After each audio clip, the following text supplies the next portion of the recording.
शुरू करें क्या? नमस्कार साथियों। कल हमने एक प्रेस कॉन्फ्रेंस की थी जहां हमारे महासचिव संगठन और कोषाध्यक्ष भी मौजूद थे और विषय था, आपको मैं याद दिला दूं, जो कर आतंकवाद हमले हो रहे हैं कांग्रेस पार्टी पर और कांग्रेस पार्टी को आर्थिक रूप से अपंग बनाने की प्रयास की जा रही है। जो बीजेपी सरकार, मोदी सरकार लगी हुई है, उसके बारे में जो कुछ जानकारी हमारे पास थी हमने आपके द्वारा देश के सामने रखा। ये नोटबंदी को आगे ले चलता है। 2016 में नोटबंदी हुआ था और जो अभी कांग्रेस पार्टी के खिलाफ एक अभियान चलाया जा रहा है मोदी सरकार के द्वारा, ये खाता बंदी है। ये नोटबंदी नहीं है, ये खाता बंदी है। हमारे सारे खाते को बंद करने की कोशिश की जा रही है, पर हम इससे हम डरते नहीं हैं। हम लड़ रहे हैं एपेलेट ट्राइब्यूनल में और अगर ज़रूरत पड़े हम न्यायालय में भी जाएंगे।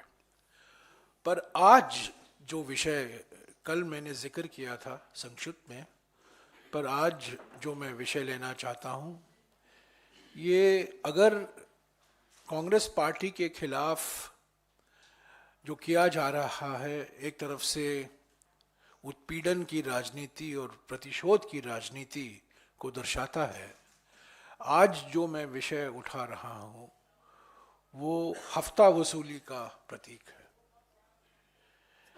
ये ब्लैकमेल की राजनीति है और जिस तरीके से ईडी, सीबीआई और इनकम टैक्स की संस्थाएं का दुरुपयोग हुआ है। कल पॉलिटिकल पार्टी, राजनीतिक दल के खिलाफ जो कार्रवाई की गई थी उसके बारे में हमने जानकारी दी और आज मैं आपको जानकारी देना चाहता हूं कि यही संस्थाएं हमारी निजी कंपनियों के खिलाफ किस तरीके से दुरुपयोग हो रहा है ताकि उनसे चंदा लिया जाए, हफ्ता वसूली की जाए। आज सुबह हमारे महासचिव संगठन के.सी. वेणुगोपाल जी ने वित्त मंत्री को एक खत भी लिखा है। ये रहे खत, इसकी कॉपी आपको मिल जाएगी। 3 पेज का खत है, इसमें सारे डिटेल हैं और ये जानकारी कई डिजिटल न्यूज़ साइट में भी प्रकाशित हुए हैं और ये सारी जानकारी इलेक्शन कमीशन, चुनाव आयोग के वेबसाइट से ही प्राप्त हुए हैं। ये कॉपी, इन खत की कॉपी आपको मिल जाएगी।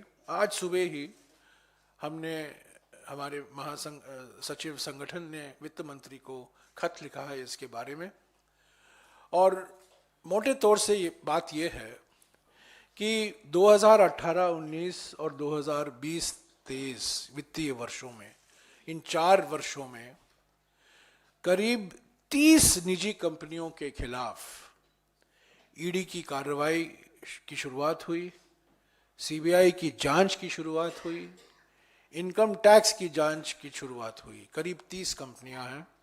इसके नाम भी इलेक्शन कमीशन के वेबसाइट में मौजूद हैं, आप देख सकते हैं। ये प्रकाशित भी हुआ है कुछ कंपनियों के नाम। 30 कंपनियां हैं जिनके खिलाफ ईडी, सीबीआई और इनकम टैक्स छोड़े गए हैं और इनसे इन 4 सालों में बीजेपी पार्टी को 335 करोड़ रुपया चंदा मिला है। 1 करोड़ नहीं, 10 करोड़ नहीं, 100 करोड़ नहीं, 335 करोड़ रुपया। और ये डिक्लेयर्ड है, ये घोषित किया गया है बीजेपी की ओर से और ये सब जानकारी इलेक्शन चुनाव कमीशन के वेबसाइट पर आपको मिल जाएगा। 30 कंपनियां हैं। इन 4 साल में 335 करोड़ रुपया चंदा बीजेपी को मिला है और हम समझते हैं, ये मानना है, बिल्कुल साफ सबूत है कि ये हफ्ता वसूली और कुछ नहीं है। कुछ ऐसी कंपनियां हैं जो 2018 के पहले कभी बीजेपी पार्टी को चंदा नहीं दी थी। 2018 के बाद उन्होंने चंदा देना शुरू किया। कुछ ऐसी पार्टियां हैं कुछ ऐसी कंपनियां हैं जिनके खिलाफ जो कार्रवाई शुरू की गई है, वो कांग्रेस पार्टी को चंदा दिया करते थे पहले, वो कांग्रेस पार्टी को भी चंदा देना बंद कर दिए हैं। कंपनियों के खिलाफ जो कार्रवाई करनी है आप कीजिए। अगर कोई कानून का उल्लंघन हुआ है तो जरूर कार्रवाई होनी चाहिए, पर धमकी देकर, ईडी के द्वारा धमकी देकर, सीबीआई के द्वारा धमकी देकर और इनकम टैक्स के द्वारा धमकी देकर उन्हीं कंपनियों से, उन्हीं निजी कंपनियों से चंदा लेना, मैं समझता हूं ये बिल्कुल साफ दर्शाता है कि मूल मकसद क्या था। ईडी, सीबीआई और इनकम टैक्स की जांच का मूल मकसद यही था, हफ्ता वसूली। ये ब्लैकमेल की राजनीति का एक मिसाल है। तो हमारे ओर से हमारे महासचिव संगठन ने वित्त मंत्री को लिखा है कि ये बिल्कुल नामुमकिन है।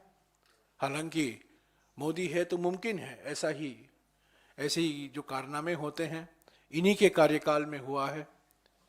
कभी किसी राजनीतिक दल का खाता बंद नहीं हुआ है, किसी पर इनकम टैक्स का नोटिस इतनी भारी मात्रा में नहीं आया है, और इस तरह किसी निजी कंपनियों के खिलाफ कार्रवाई नहीं की गई है ताकि उनसे आप चंदा हासिल करें।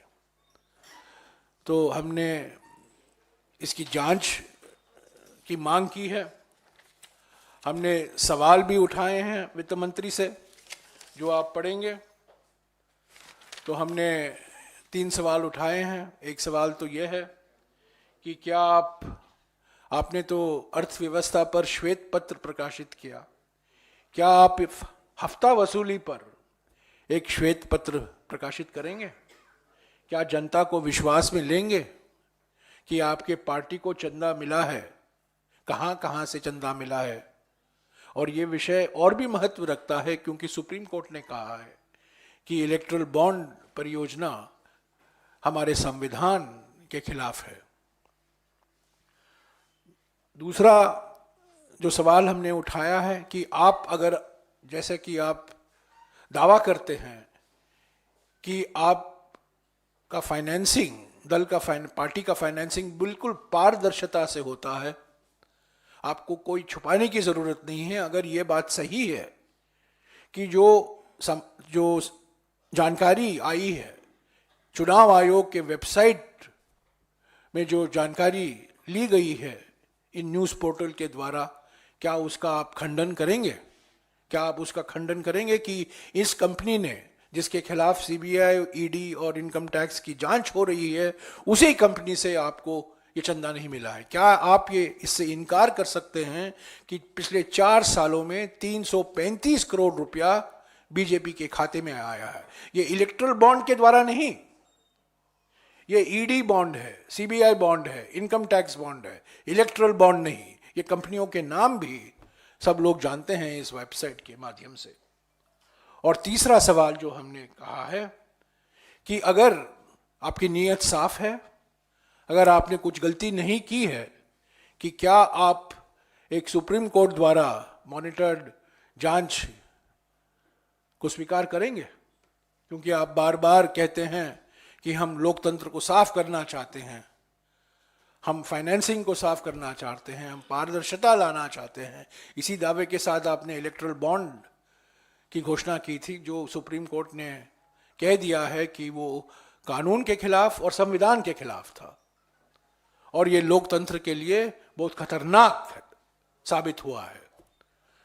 तो क्या, अगर आपकी नीयत साफ है, अगर आप कुछ छुपाने के लिए कुछ नहीं है, तो इन 3 सवाल जो कांग्रेस पार्टी ने उठाए हैं और हमारे महासचिव संगठन ने वित्त मंत्री को लिखा है, क्या उसका जवाब आप देंगे कि नहीं? तो साथियों, संक्षिप्त में मैं फिर से दोहराऊंगा, एक तरफ उत्पीड़न और प्रतिशोध की राजनीति कांग्रेस पार्टी के खिलाफ, उसको आर्थिक रूप से अपंग करने की प्रयास, और दूसरी तरफ निजी कंपनियों के खिलाफ ईडी, सीबीआई और इनकम टैक्स का दुरुपयोग ताकि उनसे हफ्ता वसूल हो। मोदी सरकार की नीति साफ है, एक कंपनी को फायदा, बाकी कंपनियों को पीड़ा। एक कंपनी को फायदा, जो कंपनी मुंबई अंतरराष्ट्रीय एयरपोर्ट को कब्जा में करती है और जो प्रमोटर थे, जो मुंबई एयरपोर्ट को लागू कर रहे थे, उनके खिलाफ ईडी और सीबीआई की जांच करवाई और वो बेचारा कहा कि हमसे इससे कुछ लेना देना नहीं है, अगर आप मुंबई एयरपोर्ट लगाना चाहते हो ये लीजिए मुंबई एयरपोर्ट की चाबी। धमकी लेकर उस कंपनी ने मुंबई एयरपोर्ट पर कब्जा पाया। तो एक कंपनी को फायदा और बाकी सारे कंपनियों को पीड़ा, ईडी, सीबीआई और इनकम टैक्स संस्थाओं के द्वारा। और अगर आपको राहत चाहिए तो बीजेपी को चंदा दीजिए। 335 करोड़ रुपया ऐसे ही इकट्ठा हुआ है। ये हफ्ता वसूली रणनीति है, हफ्ता वसूली पार्टी है, हफ्ता वसूली सरकार है। तो ये लोकतंत्र को कमजोर करता है, ये लोकतंत्र के खिलाफ है। और बिल्कुल साफ है कि प्रधानमंत्री, गृह मंत्री, भारतीय जनता पार्टी कुछ भी कदम लेने के लिए तैयार हैं जो गैर कानूनी हैं, जो हमारे संविधान के खिलाफ हैं, लोकतंत्र तांत्रिक सिद्धांतों के खिलाफ हैं, ताकि वो किसी भी हालत में सत्ता में वापस लौट आएं। पर हम समझते हैं कि जनता जान गई है, इन सब कारनामों से तंग आ गई है। और आज आप देख रहे हैं किसानों के खिलाफ राष्ट्रीय सुरक्षा कानून लगाने की घोषणा भी हुई है, नेशनल सिक्योरिटी एक्ट लागू करने की घोषणा हुई है। एक हमारे प्रधानमंत्री हुआ करते थे जिन्होंने नारा दिया था हमारे देश को, जय जवान। और आज हमारे देश में एक प्रधानमंत्री हैं जो नारा दे रहे हैं, जेल जवान, जेल किसान। जय किसान नहीं, जेल किसान। तो यह हकीकत है, बौखलाई हुई है, घबराई हुई है, परेशानी में है मोदी सरकार। बहुमत दिखाई नहीं दे रही है, कुछ भी कहें, 370, 400, कोई नंबर, कोई आंकड़ा लें, पर वो जान गई है कि सत्ता में आना उनका वापसी बहुत मुश्किल हो रहा है दिन बाय दिन। तो यही वजह है कांग्रेस पार्टी के खाते को बंद करना, निजी कंपनियों को तंग करना, किसानों को जेल में डालना, ये सब असली चेहरा मोदी सरकार का देश के सामने दिखाई दे रहा है। ये खत की कॉपी आपको मिल जाएगी जो अंग्रेजी में और हिंदी में दोनों में आज हमारे महासचिव संगठन ने वित्त मंत्री को भेजा है। शुक्रिया। Just circulate all the letters. Yeah. हाँ जी,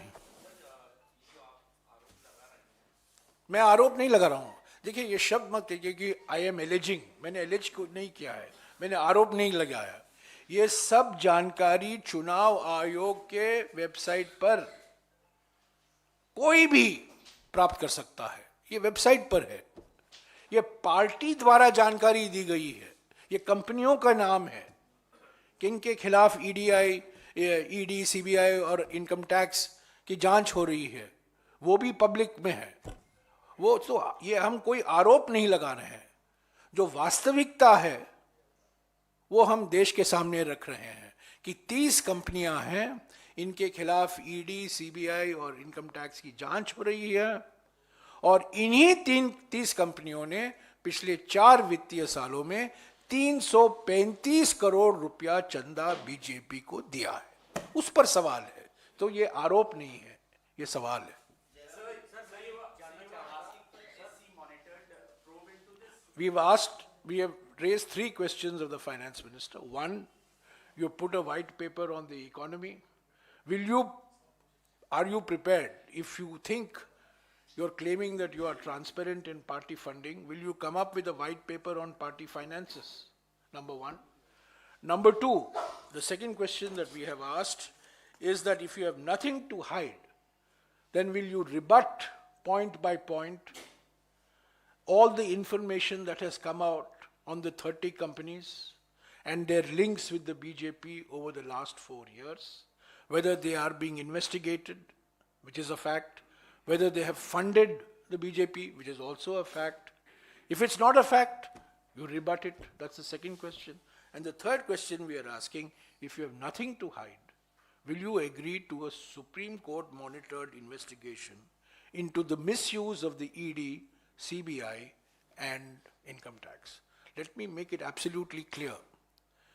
When the law is broken, if there is evidence to show that the law is broken, please investigate. But if you use investigation as a means of blackmail to force the companies, these companies, 30 companies that are being investigated, they have contributed 335 crores to the BJP, which is a documented fact. Will you return this 335 crores till those 30 companies' innocence or guilt is established?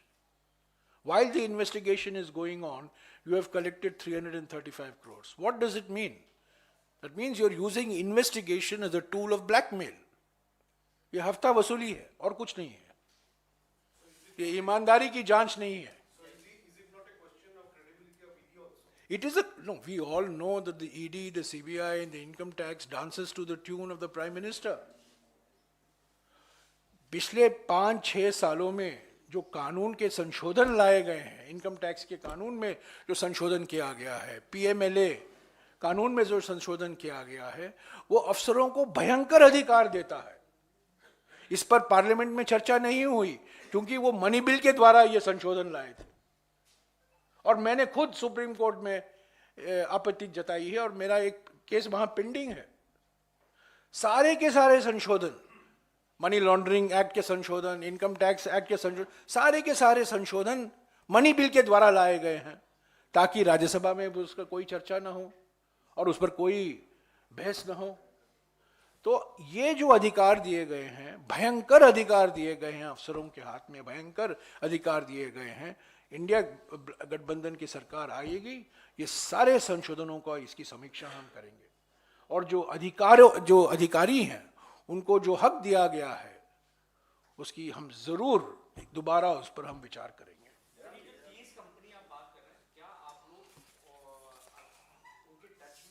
नहीं, मैं उनके touch में नहीं हूं. ये 30 कंपनियां की list अगर आपको चाहिए, आप वेबसाइट पर जाइए. जिस डिजिटल वेबसाइट को बड़े धैर्य शैली से वो मेन स्ट्रीम मीडिया के नहीं थे, पर उन्होंने इन 30 कंपनियों को नाम भी दिए हैं. मेरे पास है वो नाम और ये 30 कंपनियों के खिलाफ जांच हो रही है. और इस 30 कंपनियों के नाम बीजेपी ने जो कागजात दिए हैं इलेक्शन कमीशन को कि कहां कहां से हमें चंदा मिला है, इलेक्टोरल बॉन्ड से नहीं और कहीं से जो चंदा आता है उसको डिक्लेयर करना पड़ता है. तो ये सब इलेक्शन कमीशन के वेबसाइट से ही हासिल की गई जानकारी है. हम कंपनियों से हमारा कुछ लेना देना नहीं है. मैं आपको बता दूं कि इन 30 कंपनियों में से सिर्फ 3 या 4 कंपनियां हैं जो कांग्रेस पार्टी को चंदा दिया करते थे. ज्यादातर इन 30 कंपनियों में से 23 कंपनियां हैं. 30 में से 23 कंपनियां हैं जिन्होंने 2018 के पहले बीजेपी को कुछ चंदा नहीं दिया था. मैं आपको और जानकारी दूंगा. ये 23 कंपनियां जो हैं 2018 के पहले बीजेपी के साथ उनका कोई ताल्लुकात नहीं था, पर 2018 के बाद इन 23 कंपनियों ने करीब 188 करोड़ रुपया, 188 करोड़ रुपया चंदा दिया है इन 23 कंपनियों ने, जो 2018 तक कोई नाता नहीं था। जांच शुरू हुई, ईडी, सीबीआई, इनकम टैक्स छोड़े गए और 188 करोड़ रुपया बीजेपी को मिला। यह हफ्ता वसूल है। हाँ जी, एक मिनट आ रहा हूं, एक मिनट।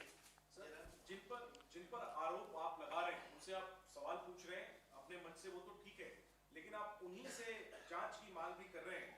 क्या इस मामले को लेकर कांग्रेस सीवीसी या लोकपाल या for that matter supreme court जाएगी? कि जो बहुत सारे दरवाजे हम खटखटाएंगे, इसको यहां तक नहीं है। पहला कदम हमने लिया है, पहला कदम हमने वित्त मंत्री को अवगत कराया है, क्योंकि वित्त मंत्री को पूरी जानकारी नहीं हो सकता है, वो नहीं जानती होंगी। तो वित्त मंत्री को आज सुबह खत किया है, तो अभी और भी दरवाजे खटखटाएंगे, इसको हम यहां नहीं छोड़ेंगे। हमारे खिलाफ खातेबंदी की जो कार्रवाई की जा रही है वो अलग है, वो लड़ाई हम लड़ते रहेंगे। पर ये ईज ऑफ डूइंग बिजनेस वाली सरकार है, ईज ऑफ डूइंग बिजनेस वाली सरकार है, और उसी सरकार का असली चेहरा हफ्ता वसूली है। तो जहां कहीं हमें जाना है, लोकपाल, सीवीसी, हम जरूर जाएंगे, ईडी को भी हम खत लिखेंगे, पर पहला कदम हमने वित्त मंत्री को लिखा है। सर, आप कह रहे हैं इंडिया सरकार आएगी तो आप इन कानूनों को बदलने की बात कर रहे हैं। बिल्कुल। उसके पहले चुनाव में पहले लग रहा था इंडिया गठबंधन की गाड़ी पटरी पर गई, ममता साथ नहीं आ रही थी, एनसी अलग हो रही थी, लेकिन अब राहुल गांधी के आने के बाद बात कर रहे हैं कि ममता बनर्जी से भी बात हो रही है, एनसी भी बात हो रही है। क्या इंडिया गठबंधन वापस पटरी? मैं पहले दिन से कह रहा हूं, पिछले 40 दिन से कह रहा हूं, भारत जोड़ो न्याय यात्रा के समय, खास तौर से पश्चिम बंगाल में 6 दिन लगातार सुबह, दोपहर, शाम मैं कहता रहा, पर मुझे पता नहीं कि आप सुनते रहे कि नहीं, पर मैं जरूर कहता रहा कि ममता बनर्जी के साथ बातचीत अभी भी जारी है, दरवाजे बंद नहीं है। समाजवादी पार्टी के बारे में भी ये कहा करता था, लोग कहते थे आप कैसे कह सकते हैं, पर समझौता तो हो गया है। आम आदमी पार्टी के साथ अभी 1-2 दिन में अंतिम रूप दिया जाएगा। ममता बनर्जी के साथ भी बातचीत चल रही है, अंतिम रूप अभी गठबंधन को पश्चिम बंगाल में नहीं दिया गया है, बातचीत चल रहा है। किससे? सभी पार्टियों के साथ बातचीत चल रही है। नेशनल कॉन्फ्रेंस, डीएमके, एनसीपी और शिवसेना, उद्धव ठाकरे के साथ तो अंतिम रूप दे दिया गया है, पर अभी सवाल जो उठ रहे हैं खास तौर से पश्चिम बंगाल और जम्मू और कश्मीर के संदर्भ में उठ रहे हैं। मैं कह सकता हूं आपको औपचारिक तौर से कि इन दोनों राज्यों में हमारे बातचीत इंडिया गठबंधन के सहयोगी दलों से जारी है। मैं उनकी भावनाओं पर क्या टिप्पणी कर सकता हूँ। राहुल गांधी लगातार भारत जोड़ो न्याय यात्रा में ओबीसी, आदिवासी और दलित का मसला उठा रहे हैं, लेकिन प्रधानमंत्री नरेंद्र मोदी ने इंडिया अलायंस पे हमला किया कि नहीं, आप ये हफ्ता वसूली के बारे में मुझे पूछेगा प्लीज, थोड़ा प्रधानमंत्री की रणनीति मत अपनाइए, डाइवर्ट मत कीजिए। हफ्ता वसूली का विषय है, मैं आपका सवाल जवाब दूंगा, पर जो विषय जो है उस पर आप रहिए।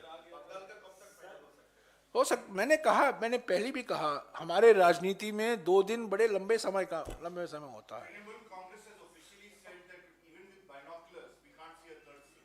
We can't see a third seat. Who is saying? The Trinamool Congress. Trinamool Congress has said many things. Trinamool Congress has also said we are committed to the India Gadbandhan. The leader, the supreme leader of the Trinamool Congress has said that she is committed to defeating the BJP, that she wants the India Gadbandhan to be strengthened. In politics, people say many things depending on circumstances. They are reacting to certain situations.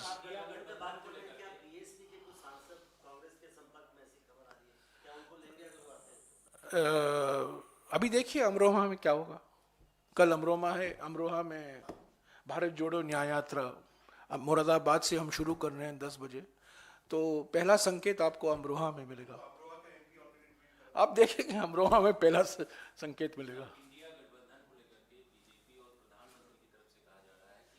यही सवाल आप पूछ रहे हैं ना यार, वही उन्हीं का सवाल है। तो हफ्ता वसूली के बारे में पूछो यार, हफ्ता वसूली के बारे में, हफ्ता वसूली के बारे में।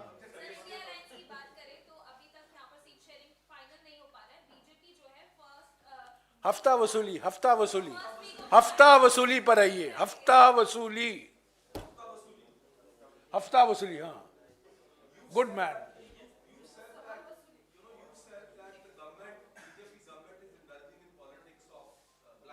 Yes. By misusing the agencies. But is there any evidence that these 30 companies related to the BJP have been let off in any of these cases so far? Investigations are on. The worst thing in India, process is punishment. In Indian system, process is punishment. सिर पर ये लटका के रहो, तभी तो आप पटरी पर आओगे। आपको छूट दिया जाएगा तो आप भूल जाओगे।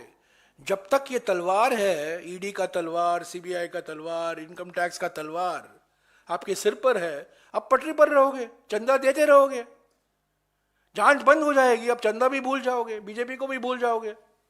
समझ गए रणनीति क्या है? रणनीति ये है, ये तलवार लटका के रहो बस, तब देते रहोगे आप, हफ्ता वसूली होते रहेगी।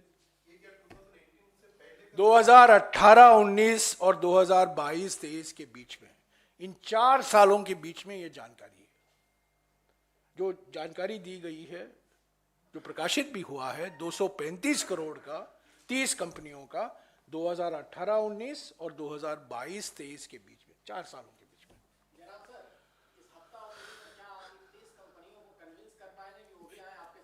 नहीं, मैं आप स्पष्ट कह दूं, 30 कंपनियों के संपर्क में हम नहीं हैं। इन 30 कंपनियों के साथ हमारा कोई लेना देना नहीं है। हालांकि मैं इन 30 में से 8 या 9 मालिकों को अच्छी तरह से जानता हूं, मैं उनकी जन्मपत्री में भी जानता हूं।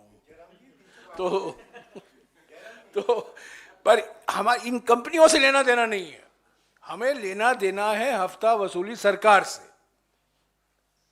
ये चंदा वसूली जो हुई है, आप एक तरफ कह रहे हैं हम इलेक्ट्रल बॉन्ड लाएंगे, पारदर्शिता लाएंगे, और उसके साथ साथ आप ईडी और सीबीआई और इनकम टैक्स के द्वारा आप चंदा इकट्ठा कर रहे हैं इन कंपनियों से, उसके खिलाफ हम हैं। और जैसा कि मैंने कहा, एक कंपनी को फायदा और सारे बाकी कंपनियों को पीड़ा, ये ईज ऑफ डूइंग बिजनेस थोड़ी है। हाँ जी, अरे यार फिर से मैं बताऊं, 30 कंपनियां हैं। कल मैं 1 मिनट सुन ना, मैं 4थी बार 5वीं बार दोहरा रहा हूं, 30 कंपनियां हैं, 335 करोड़ रुपया चंदा इकट्ठा हुआ है 2018-19 और 2022-23 के बीच में। इन 30 कंपनियों में से 23 कंपनियां ऐसी हैं जो 2018 के पहले कभी बीजेपी को चंदा नहीं दी थी, पर 2018 के बाद इन 23 कंपनियों ने 188 करोड़ रुपया बीजेपी के खाते में जमा किया है। In the light of the Supreme Court's unconstitutional electoral bonds, then numbers will now be, you'll have to do No, sorry. It is not Supreme Court's unconstitutional. It is Supreme Court's decision to declare electoral bonds as unconstitutional. So slight correction. Yeah, in that context, now the government has to declare through the ECI, through SBI, the details. On the 13th of March, that will come. With KYC and data analysis, we'll be able to stick. Do you want the commission of inquiry into the entire, because even you have been getting money from various political parties. See, there are 2 issues here. There is an electoral bonds issue and there is this issue which has nothing to do with electoral bonds. हफ्ता वसूली और erectile bonds का कोई नाता नहीं है, ये non erectile bond है। इलेक्ट्रल बॉन्ड में जो सुप्रीम कोर्ट का आदेश आया है उसका 100% हम चाहते हैं वो लागू हो और सभी पार्टियों पर लागू हो। हमें कुछ छुपाने की जरूरत नहीं। पर ये जो नई जानकारी आई है कि आप एक तरफ इलेक्ट्रल बॉन्ड से आप चंदा इकट्ठा कर रहे हैं, दूसरी तरफ आप ईडी, सीबीआई और इनकम टैक्स का भी दुरुपयोग कर रहे हैं ताकि आपको चंदा मिले, उसके खिलाफ भी जांच होना जरूरी है। ये दो अलग बातें हैं। और हम जो सुप्रीम कोर्ट ने आदेश दिया है उसका पालन होना चाहिए। जो जानकारी उन्होंने कही है प्रकाशित होना चाहिए। हमें कोई छुपाने की, हमारी नीयत साफ है तो हम पीछे नहीं हटेंगे। अगर एसबीआई को कहा गया है कि आप बताओ, जानकारी दो, इलेक्ट्रल बॉन्ड किसके नाम पर है, हम नहीं कहेंगे ये नहीं हो, क्योंकि पहले दिन से हमारा ये मानना है कि इलेक्ट्रल बॉन्ड गैर कानूनी है, संविधान के खिलाफ है। और ये लीगल, जैसा कि मनमोहन सिंह जी नोटबंदी के बारे में कहा था, इलेक्ट्रल बॉन्ड पर भी कहा जा सकता है ये ऑर्गेनाइज्ड लूट और लीगलाइज्ड प्लंडर है। ओके, हफ्ता वसूली, हाँ जी, हाँ, वो अलग से करेंगे, अलग से करेंगे। आइए ना, बात करूंगा।